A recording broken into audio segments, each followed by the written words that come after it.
Magandang hapon, Malacanang Press Corps. Narito si Press Secretary Trixie Cruz Angeles.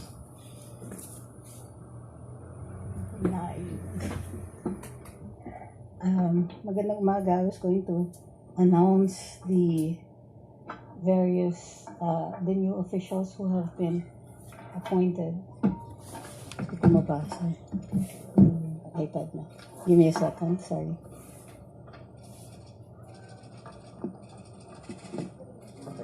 Wala akong eyeglasses. Pwedeng lakihan.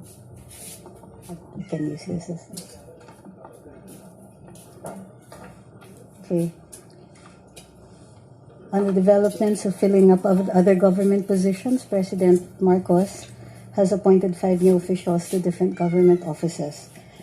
These are Dr. Samuel Zacate to the Food and Drug Administration. Dr. Zacate is a known public health advocate with years of expertise in medicine and medical consultancy in other government units and offices, including the Public Attorney's Office, the Presidential Security Group Hospital, and others. Before his appointment, he was a diplomate of the Philippine Society for Venereology and a fellow of the International College of Surgeons. The second is retired Brigadier General Roman Felix, Secretary, Office of the Presidential Advisor on Military Affairs. He's a retired police general who served in various units and offices of the PNP in regional national headquarters, member of PMA Matikas class of 1983, native of Tuguegarao City in Cagayan Valley, served as Provincial Director of the Ilocos Norte Police Provincial Office and later Regional Director of Ilocos Pangasinan or Region 1. He's also licensed and trained helicopter pilot. Major General Ariel Katakutan, Opama, Undersecretary for Military Affairs. Retired Major General Kakulitan is a top caliber military official who served these years in various units of the Philippine Marine Corps and the Philippine Navy. He's a member of the PMA class Makatao, 1989, and the top notcher of the AFP Command and General Staff Course, class 45. He was the 33rd Commandant of the Philippine Marine Corps. Among other military posts, he commanded the Naval Reserve Force, Combat and Service Support Brigade, Marine Corps Force Development Center, and the Philippine Peacekeeping Contingent to Haiti from 2009 to 2011. In 2015, he received the Best Flying Award as a naval aviator. He's also an awardee of the 10 Outstanding Filipino Soldiers by the Metrobank Foundation. Next, Undersecretary for Police Affairs, General Isagani Neres. Retired Police General Neres is a member of the PMA Maharlika class of 1984.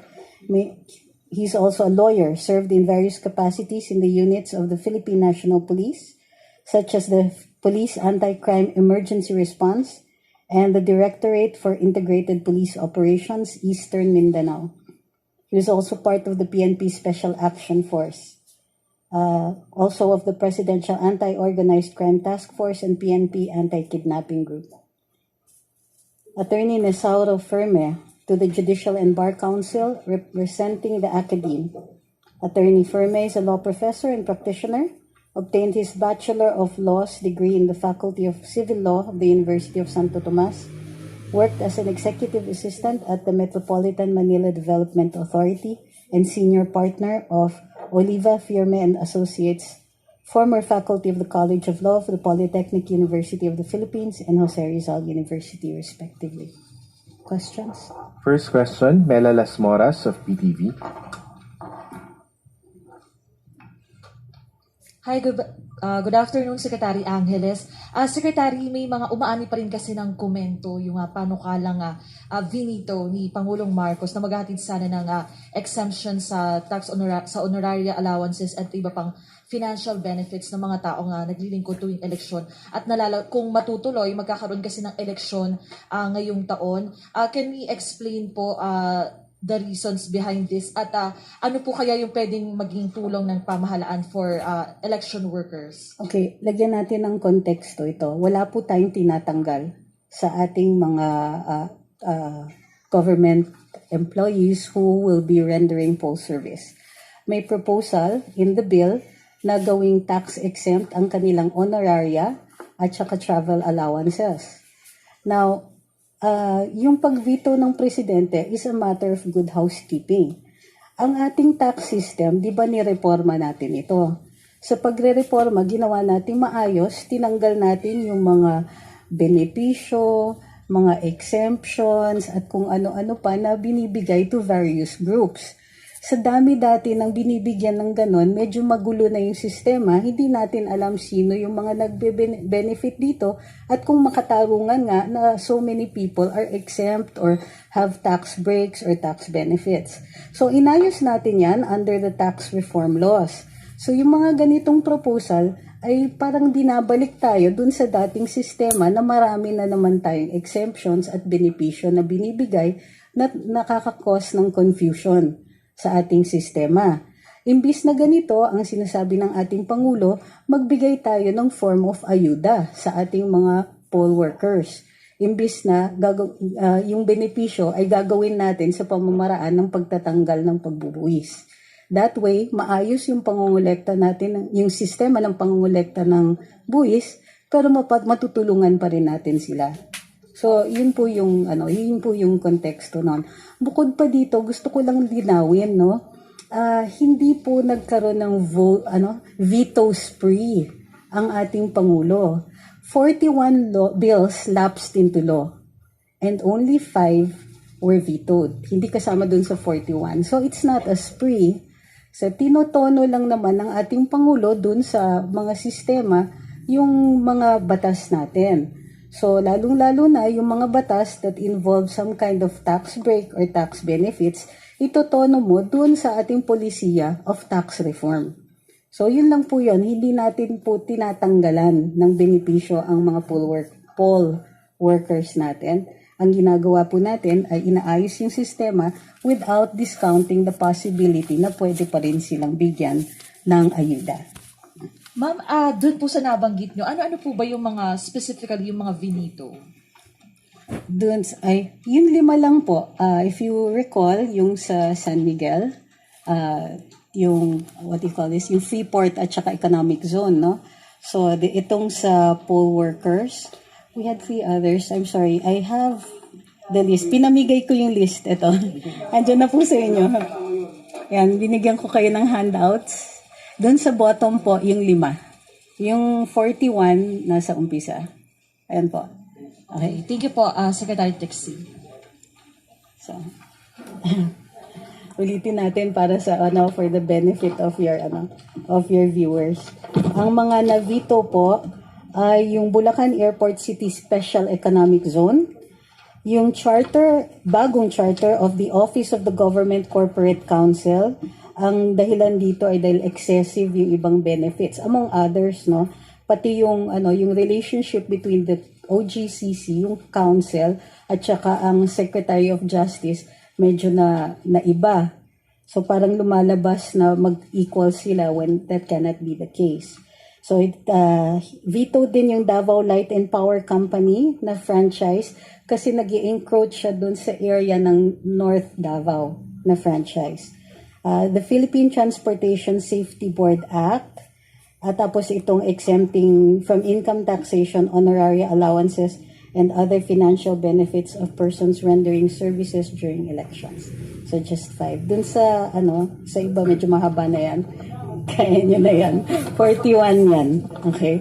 So let's just place it into context.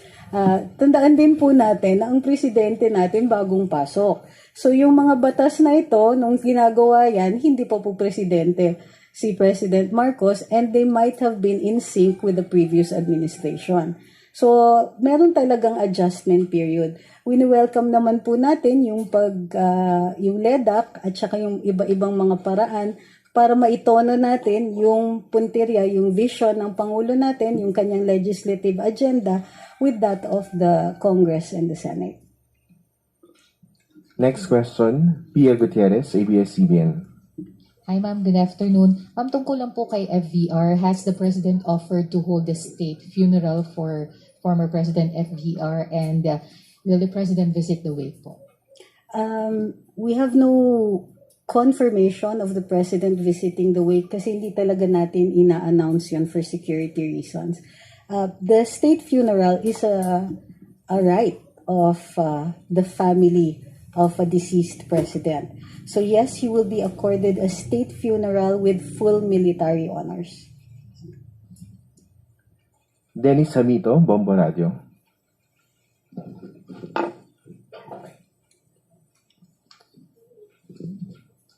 Hi ma'am, good afternoon. Dennis from Bombo Radio. Sa nakalipas na mga araw, may mga cases po ng yung mga bagong variant mas contagious. Wala bang adjustment dun sa mga policy natin, mga protocol? May meeting na ba ang IATF para kung sakali man for adjustment or what? Ang primary agency natin dito ay ang Department of Health at ang sinasabi nila is that the variant is more contagious but not deadlier. So pareho pa rin so far ang ating mga protocols subject of course to continuing study by the DOH. How about po yung actions natin on monkeypox? May mga pagbabago na ba? Dahil may mga pag-aaral nang lumalabas sa international, yung mga scientists. Ano pong development kung meron man? Well, yung initial case na na-discover natin na may monkeypox dito ay gumaling na po. So there are no further cases. Gayunpaman, ayon sa DOH, sila po ay naghanda na in accordance with Republic Act 11332 or the Mandatory Reporting of Contagious Diseases. So dahil may konting practice na under COVID, they have already set these measures into place. Leth Narciso, DZRH.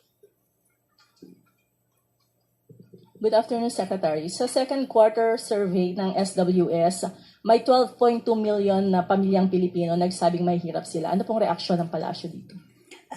Walang reaction, pero ang gusto lang natin ipaalala, ayon dun sa SONA ng ating Pangulo, mayroon tayong puntirya that by 2028, ma-reduce natin to single digit ang ating poverty levels. So tuloy-tuloy pa rin yun. If anything, this makes the matter more urgent at mas malapit nating tututukan ang pagbuwag ng poverty levels dito sa Pilipinas. Or at least ma-diminish natin to single digit levels. May specific orders na po ba ang Pangulo tungkol dito or may mga hakbang ng ginagawa ang pamahalaan? Wala pa akong specific orders, but since he is the Secretary of Agriculture, bahagi po yon yung ating pagpapalakas ng agrikultura, pagpapalakas ng ekonomiya natin. Lahat po yon ay makakatulong para mapuntiryan natin itong levels ng poverty dito sa Pilipinas. On other topic na lang, ma'am, kailan po i-convene ang LEDA? Wala pa po tayong specific date. It should be in the next few weeks. Okay, thank you very much. Maraming salamat, Malacanang Press Corps. Sorry, okay. Digitalization. Hang on. Eden Santos. Okay, kilalanin na lang, madam. Yes, ma'am. Eden, kindly use the microphone. Ma'am, mic po. Eden Santos, Net25. Apo, tatawagin ka. Secretary, regarding po dun sa naging pagkipagpulong ni PBBM po sa LGUs, dun po sa isinusun na PPP o yung Public-Private Partnership for Digitalization and Other Projects. Ano po yung how cooperative ang LGUs po dito sa panukala na ito ng ating Pangulo? Well, it's been in the initial stages yet. So, hintayin natin yung reaction ng LGUs. Wala pa po kaming official reaction on their end. Pero so far po, yung pakikipag-meeting ng Pangulo, very naman po yung LGUs open. Enthusiastic, yes ma'am. Open and enthusiastic. Okay. One more question.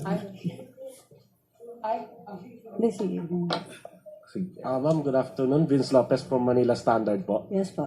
Can we get the palace reaction or statement on the following one-China policy of which the Philippines must strictly abide according to the Chinese ambassador following the visit of U.S. House Speaker Nancy Pelosi to Taiwan, and also if the national security of the Philippines will be at risk if the tensions between the China and the US will escalate in the Asia-Pacific region?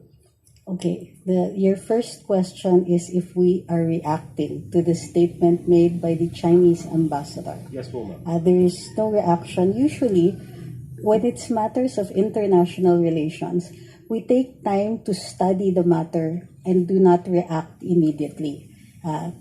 Loose words might affect relationships and they're very difficult to rebuild. So we will take our cue from the Department of Foreign Affairs if such a reaction is even warranted. Yes, Job Manahan, ABS-CBN. Hello po, good afternoon po, Secretary Trixie. Clarification lang po sa appointment ni Dr. Zacate sa FDA. FDA chief po siya, ma'am? Yes, sir. Yes po. And Dr. Zacate is also the lead physician po of President Marcos. Nag-factor in din po ba ito dun sa appointment niya as FDA chief? Well, if you will look at his qualifications, he is eminently qualified. As you know, to be the FDA head, you have to at least be a doctor or a pharmacist. So yeah, he is qualified, plus he has several distinctions. So we're not sure if his being a personal physician actually factored into this, considering he ticks all the boxes. Meaning lahat ng requirements bilang FDA, he fulfills. Tapos, Wala po. last na po, ma'am. Yung state funeral po for late President FDR, kailan Yes. po kaya ito, ma'am? Ang State funeral po. August 9th? Yeah, it's the 9th. Okay po. Yun lang naman. Ma'am, do we have room for one last? Yes, one Vance last. Fernandez.